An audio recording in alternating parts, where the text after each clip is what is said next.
Hello everyone, I hope you've been well. I'm here today to do a cosplay breakdown of my Alexstrasza cosplay from World of Warcraft. I recently made this costume for AVCON 2019 with my other dragon aspects, and we actually ended up winning the group award for the cosplay competition, which was awesome. Now, I didn't actually get any footage of making Alexstrasza like I did last year with Illyria, but I thought I would just go through all the bits of the armor and what I made and how I made it, and especially how I attached it. If you'd like to see me actually making these things, you can check out my Illyria video because that actually shows the process. Now, the kind of funny thing about this costume is that about 4 or 5 years ago now, I actually attempted to make an Alexstrasza cosplay.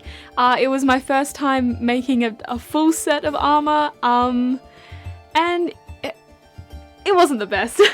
I was really proud of it at the time, and you know, I had a lot of fun with it as well, and I had a lot of fun at the convention, which was really good. But yeah, definitely my skills have very much improved since then. One of my friends was getting together a group of the dragon aspects and Alex was open, and I just couldn't resist it. I really wanted to cosplay her again, but also just remake everything and see how much I had improved. Now, I will have to go through things a little bit quickly here because there is a lot of information. If you want anything clarified or if I skipped anything, please feel free to message or ask me. Pretty much all of my armor is made from those big square yoga mats, or the big foam mats, which I heat treated, dremeled, added details on, primed, and then painted. I also cut my own little edgings, but I used some of the pre-made cut edgings from Lumen's workshop along with their foam clay. And then for all of the scale details, I just cut out a bunch of scales from the thin craft foam. I primed everything with wood glue. You could also use Plastidip, which I do like a little bit more, but it was just a bit too expensive to cover all of the armor I needed. And then I just spray painted the base layer red for all of it, and then went in with a bunch of detailing. I just used cheap acrylic paint for the detailing. You do need a few more layers if it is more of the cheaper stuff, but I was willing to do that and it looks fantastic anyway. And just like I do before any single thing I make, I started off with a bunch of reference photos, jotted down heaps of different notes of how I could do things, how I could attach things, materials and whatnot, and then I created patterns from those, and then I obviously transferred that to the foam and created these pieces. We'll start from the very bottom and work our way up. So that means shoes. So here is the shoe armor. Now, I think shoe armor is something that is kind of annoying to make, but especially to attach to pieces. Initially, I wanted to tie them all to the shoe, but it just wasn't stable enough and I really didn't want anything to fall off. So I ended up just sticking them to the boots directly. These shoes I had in my cupboard at the very back and I hadn't touched for a long time, so I didn't mind gluing them to it, but obviously if you don't want to ruin shoes, you could always do a boot cover as well. And so next up is the leg armor. And so with these I used D-rings along with a bit of felt to attach it to the legs, and then I used a strip of gold fabric along with some velcro to keep them to my legs. What you'll notice as well throughout my armor is that I tend to really reinforce a lot of my attachments. I just do this with bits of felt, and the main reason I do this is because I've had too many instances where I've accidentally pulled something too hard and it's broken, or something happened at the convention, and I just really want to make sure that nothing falls apart. Moving upwards, we have the thigh armor. Now, one of the main lessons I learnt from my first Alexstrasza cosplay is that thigh armor doesn't like to stay up very much. What I ended up doing was actually making these red strips of fabric, and then I made them come down inside the pants. Then I cut a little hole in the pants, made them pop out, and then actually attached a snap to it. I then attached a snap to the thigh armor as well, so that way it could clip on nicely and actually stay up, and I didn't have to worry about adjusting them too much throughout the day. One of my kind of pet peeves, I guess, for cosplay is I hate having to readjust all of my armor or clothing or whatever throughout the day. So if I can properly attach it all, then I will be a very happy cosplayer.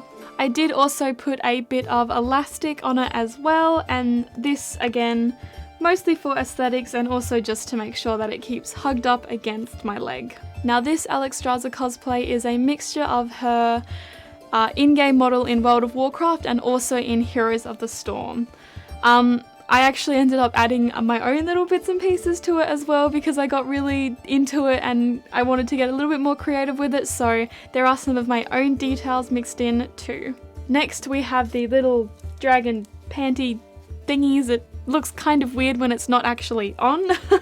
Again, I just used the little foam mats and made this belt, I guess.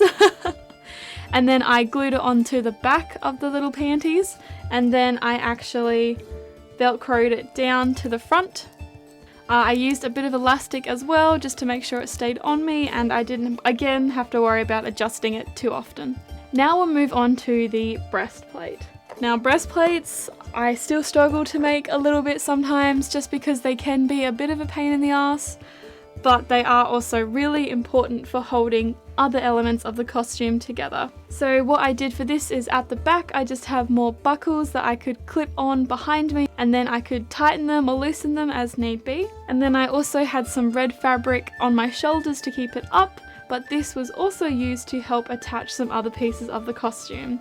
And this includes my shoulders. Again, using buckles, they're absolutely fantastic. I essentially just glued one on here to the shoulders and then sewed them onto the breastplate as well. So all I had to do was clip them into place and they would stay on. I also attached a bit of elastic to the bottom just so that it could stay nicely against my arm when I had them on. You'll notice that I do have these little clear bits here and these do light up, but I'll get to that in a little bit. I had a strap coming across the breastplate and that just kept it nicely together, and then there are also some more buckles which I used to attach the cape to my breastplate. For my cape, I just used a few different fabrics and drafted the pattern and then transferred it. Initially I was thinking of maybe doing some dragon wings for Alex, but I ended up not bothering with that. But I still wanted that effect, so I painted some gold wings onto the back of the cape. Another thing that I attached to the breastplate was this big fluffy bit, because as I mentioned, I wanted to kind of mix the Heroes of the Storm version with her original version, and again I didn't really want this moving around too much, so I just used some snaps. And then I also have this little neck piece here which does light up. Luckily I could hide the little battery pack inside of the fur, and then it just again using a snap to take it on and off. Moving down, we have the little gauntlets I made. I just used the, again, thick EVA foam for the front bit and then 2 layers of the thin foam for the back bit, and they just slide on like this. There are a few different ways you can do kind of braces, gauntlets, whatever you want to call them. You can use straps, velcro, zips even. I just did this for ease. Now in terms of lighting these things, what I actually did was got these little half plastic oval things and also half sphere things. I just bought them online. I'm pretty certain you can get them from most craft stores as well. And what I essentially did was cut a hole in the foam, glue this down, and get the cheap fairy lights that I think I got for maybe $5 on eBay, wrap them all together because they're on a wire string with little bits of light, and then you can just smush them together. Then I shoved them into the oval and they lit up. Now the thing about this is that you do have to diffuse the light, so I did a mixture of sanding the inside of the ovals, which kind of gave it a milky effect, or you could just use hot glue as well. All of the little battery packs are quite small, which is fantastic because it meant that I could actually hide them in all of the pieces of the armour and not worry about wiring everything to meet one big battery pack. And as you have noticed as well, I kind of put a lot of fur on everything. I had some left over and I really loved the fur piece on the neck, so I thought I would just add a few little details to the rest of the armour as well. Next up are the little claws. Now I really don't like gloves. So every time I can help it, I try and make fingerless gloves. Because these have such big claws, it didn't matter at all that you could see my fingers because I never posed with them anyway, but it meant I could use my phone and do bits and pieces without having to worry too much about constricting gloves. Now the gloves are just made out of the thin foam, which I hot glued directly onto these, as well as some little foam clay details. The gloves are made out of a wool material, so it meant hot glue could work on it, and just be careful that if you're using faux leather or kind of a plasticky material, hot glue isn't going to work, so you might have to use a strong super glue or even contact cement. I had a few extra little details on the costume as well, and this included a little choker and some armbands, just because I loved the fabric and I wanted to mix in the black and gold. And then on the day of the convention, I actually also did wear a corset as well, underneath the breastplate. I did this for a few reasons, just because it was a bit more comfortable for me, and the convention is right in the middle of winter, so it was definitely the right choice. And I also used the purple ribbon just to match to the rest of the purple on the costume. Lastly, we tackle the wig. Now I went a little bit extra with the wig, so I started with a long red wig, cut that back a bit, and then I actually bought some extra yellow wefts and some dark red weft. I unpicked the wefts initially and then just hot glued them into the wig and cut it down to size. I kind of really liked the fiery effect it gave, especially obviously for a dragon. Her horns were made from a pattern from Kinpatsu Cosplay, and I just used thin EVA foam and contact cement to create the horns.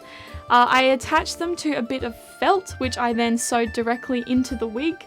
The first Alexstrasza cosplay I made, I did something really similar to this, and it worked out fantastically. I did this for all horns, and I also did it for the ears as well. The elf ears are made from foam and foam clay, which were then painted and then sewed onto the wig.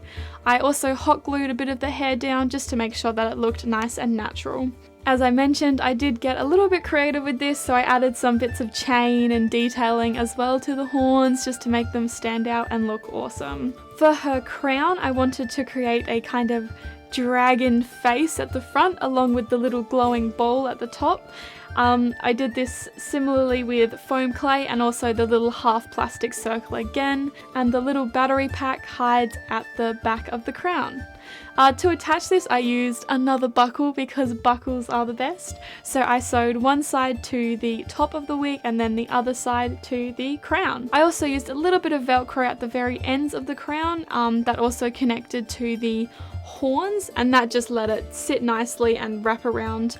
So I'm pretty certain I've covered everything in terms of this cosplay. Again, if you have any questions, please feel free to ask me.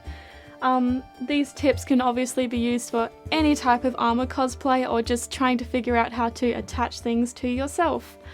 Thank you so much, and I will catch you in the next video. Bye!